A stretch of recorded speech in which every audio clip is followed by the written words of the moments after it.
अमित जी, आपका new India agenda पे आने के लिए आपका बहुत बहुत धन्यवाद।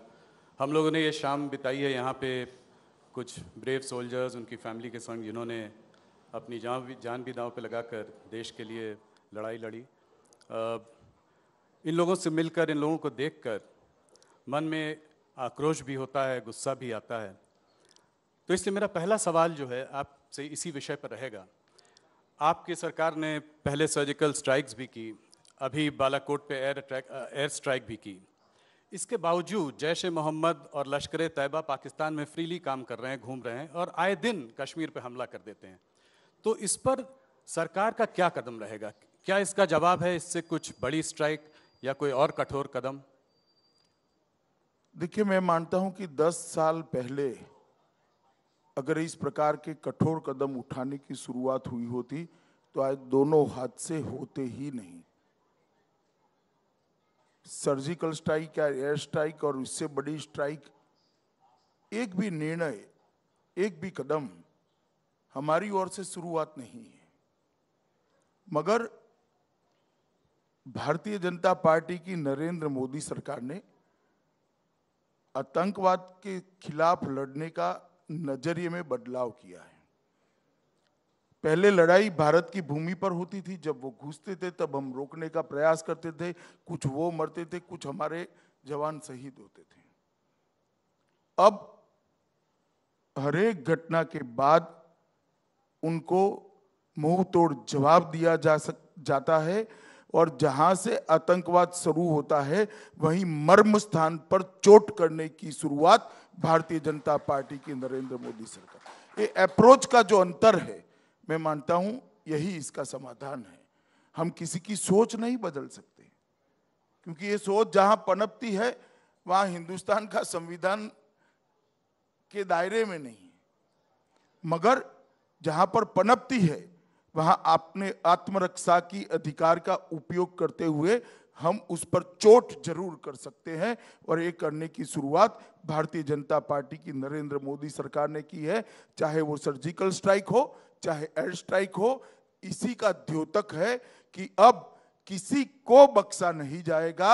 अगर भारत की सीमाओं की आपने सम्मान नहीं किया, भारत के जवानों की सुरक्षा के साथ छेड़खानी करने का प्रयास किया, तो आपको उसका जवाब मिलेगा।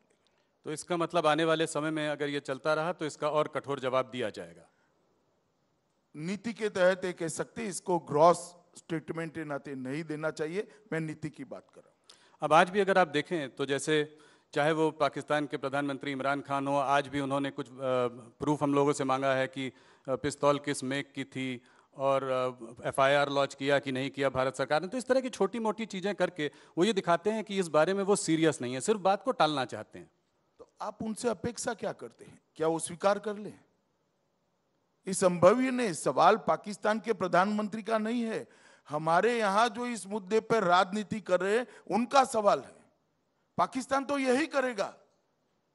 मगर जैसे ही आज अगर स्टेटमेंट इमरान खान ने दिया है तो कल देखना यहां से ही पूरी ब्रिगेड काऊ काऊ काऊ काऊ काऊ काऊ कर कर चालू हो जाएगी। मुझे दया इनकी आती है कि आप पाकिस्तान के प्रधानमंत्री की भाषा बोल रहे हो, पाकिस्तान की भाषा बोल रहे हो, टेररिस्ट सरगना की भाषा बोल रहे हो।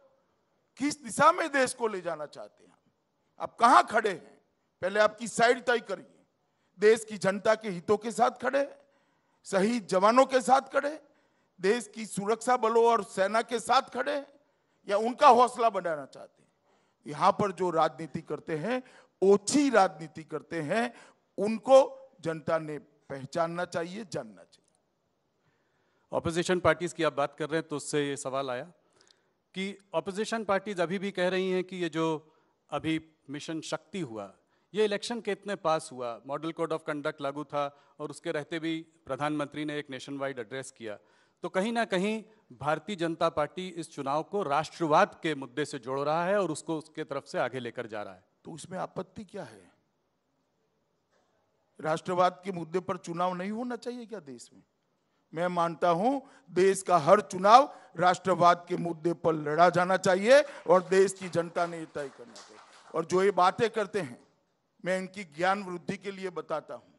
इस प्रकार के जब अंतरिक्ष में टेस्ट होते हैं तब इंटरनेशनल कम्युनिटी के पास संवाद कर कर इसका एक टाइम तय किया जाता है। अंतरिक्ष के अंदर हम ये प्रयोग करना चाहते, इसका एक समय निश्चित किया जाता है जिससे और कोई उपग्रह इसके रास्ते में ना आए, और सबके साथ ये चर्चा होकर समय तय किया जा सकता है। कम से कम 2-3 महीनों का प्रोसीजर है और उसके बाद में ऐसे टेस्ट होते हैं। तो इसको चुनाव से जोड़कर देखना ठीक नहीं है। और जहां तक प्रधानमंत्री के प्रेस करने का सवाल है, प्रधानमंत्री की घोषणा करने का सवाल है, हालांकि वो प्रेस नहीं थी, राष्ट्र को उन्होंने इंफॉर्मेशन दिया था। तो आप विपक्ष के नेता करेंगे क्या? जिनके पास मैंडेट है, जो फैसला करता है, वही जनता को इन्फॉर्म करेगा। और ये आज से नहीं हुआ, इंदिरा गांधी से हो रहा है जी।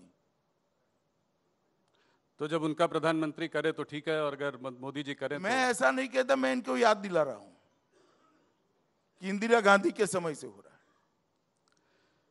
अमित जी, बालाकोट अटैक के बाद ऑपोजिशन ने फिर सबूत मांगा। कुछ लोगों ने कहा कि कितने लोग मरे, इसका क्या वो है। आप वरिष्ठ नेताओं में पहले ऐसे नेता थे जिन्होंने 250 का नंबर, एक आंकड़ा सामने रखा। ये आंकड़ा आपने कहां से निकाला? देखिए, बहुत सारे मीडिया रिपोर्ट्स थे, मीडिया रिपोर्ट्स के आधार पर कहा, और मैं इसके लिए न्यूयॉर्क टाइम्स या वॉशिंगटन पोस्ट नहीं देखा, हिंदुस्तान के मीडिया के आंकड़ों पर ही किया है। मैंने विदेशी मीडिया के आधार पर नहीं कहा है। पर अमित जी, एक चीज आती है कि अगर लोग, अपोजिशन पार्टी कहती है कि अगर प्रूफ मांगो तो हम लोग को एंटी नेशनल कहा जाता है। फारूक अब्दुल्ला जी कह रहे हैं, अखिलेश कह रहे हैं कि जब भी प्रूफ मांगते हैं तो हमको बोल दिया जाता है कि हम एंटी नेशनल हैं। प्रूफ देने में प्रॉब्लम क्या है? अगर कोई प्रूफ हो, सबूत हो तो दे देना चाहिए। मुझे लगता है कि सेना ने, एयरफोर्स ने, पहले सर्जिकल स्ट्राइक के समय सेना ने प्रेस कॉन्फ्रेंस करी थी, इस बार एयरफोर्स और विदेश विभाग ने प्रेस कॉन्फ्रेंस करी थी। इस देश में अभी ऐसे दिन नहीं आए हैं कि जब सेना और एयरफोर्स के जवानों पर भी अविश्वास किया जाए। देश की जनता को पूरा विश्वास है। इस देश की सेना इम्पार्शियल तरीके से देश की सुरक्षा के लिए कटिबद्ध है। वो कभी झूठ नहीं बोल सकती। वो बहुत बड़ा भरोसा देश की जनता को है। कुछ नेताओं को नहीं है, तो उनको अपनी मानसिकता बदलनी चाहिए। इसके लिए पद्धति नहीं बदलनी चाहिए। अमित जी, पाकिस्तान से जिस तरह से पाकिस्तान का रवैया रहा है, क्या आपको लगता है कि जो हमारा share of defence national budget में है वो एनडीए की सरकार में नीचे आया है? हमारा मॉडर्नाइजेशन बजट भी, जो हमारे नेशनल बजट का जो शेयर है वो भी नीचे आया। तो क्या आपको लगता है आने वाले समय में हमको इस पर कुछ वृद्धि लानी पड़ेगी, इस पर ज़्यादा इन्वेस्टमेंट्स करने पड़ेंगे? नीचा आया है ये कहना ठीक नहीं है। राशि की दृष्टि से तो अब तक का सबसे बड़ा बजट वित्त मंत्री जी लेकर जो आए हैं, मोदी जी लेकर जो आए हैं, वो सबसे बड़ा बजट राशि की दृष्टि से।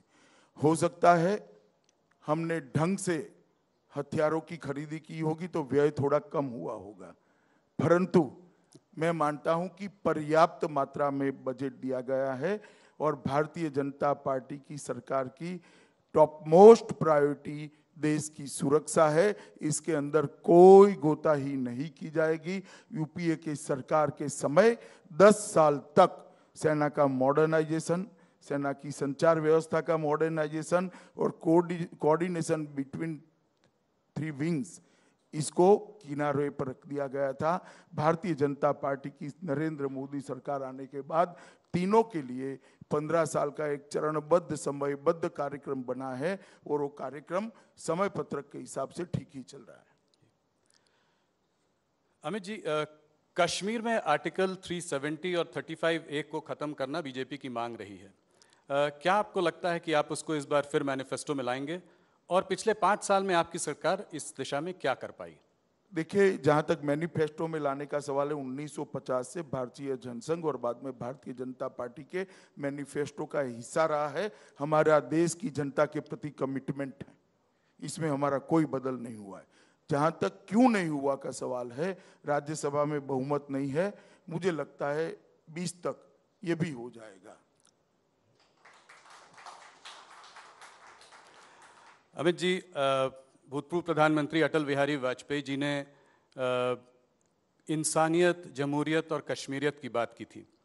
नरेंद्र मोदी जी ने मुझे एक इंटरव्यू में बोला था कि कश्मीर में युवाओं को विकास भी चाहिए, उनको विश्वास भी चाहिए। मगर फिर भी हम देखते हैं कि जो जवान हैं, वहाँ के जो नौजवान हैं कश्मीर में, वो जिहादिस्ट ग्रुप की तरफ आकर्षित होते हैं। तो उन पर क्या करना पड़ेगा हमको, जिससे कि हम उनका विश्वास जीत सकें, उनको अपनी तरफ ला सकें? देखिए, अटल जी और नरेंद्र भाई के दोनों के स्टेटमेंट्स सरकार की विल को दर्शाने वाले हैं। ये दोनों स्टेटमेंट बताते हैं कि हम अपने मन के अंदर कश्मीर के जवानों के लिए, उनके उज्जवल भविष्य के लिए एक योजना लेकर बैठे हैं, मगर उसके लिए कश्मीर के अंदर शांति चाहिए। और जो अलगाववादी नेता है, जो अलगाववादी संगठन है और पाक प्रेरित टेररिस्ट ऑर्गेनाइजेशन है, उन लोगों ने इसको कभी सफल नहीं होने दिया। विगत 1.5 साल से भारतीय जनता पार्टी की सरकार ने कश्मीर के लिए एक कठोर फैसले एक के बाद एक लेने की शुरुआत की। सबसे पहले उनके विदेशी जगहों से आने वाले आर्थिक स्रोतों को बंद करने का काम किया। उसके बाद में उनके ऑर्गेनाइजेशन पर बैन लगाया, जमायत इस्लामी और जम्मू JKLF पर प्रतिबंध लगाने का काम किया, उनकी सुरक्षा वापस दे ली है। ढेर सारे लोगों पर जो मुकदमे बंद पड़े थे उसको हमने खोलने की शुरुआत की है। मैं मानता हूँ इस दिशा में सरकार ने 1 साल के अंदर बहुत कठोर कदम उठाए हैं, जिससे कि अलगाववाद की विचारधारा को आगे बढ़ते हुए रोका जा सके और कश्मीर के युवाओं को गुमराह करने का जो काम कर रहे हैं उस पर एक नकेल कसी जा सके। जहां तक टेररिज्म का सवाल है, विगत 5 साल के अंदर जब से कश्मीर के अंदर टेररिज्म शुरू हुआ, 90 के समय से आज तक सबसे ज्यादा टेररिस्टों को न्यूट्रलाइज करने का काम अगर किसी एक सरकार ने किया है तो मैं बड़े गौरव के साथ कहना चाहता हूं कि प्रधानमंत्री नरेंद्र मोदी की सरकार ने सबसे ज्यादा टेररिस्टों को खत्म करने का काम किया। और ये सिलसिला आगे रहेगा, बढ़ता रहेगा, जब तक इसका परिणाम ना आए। 3 मोर्चे थे।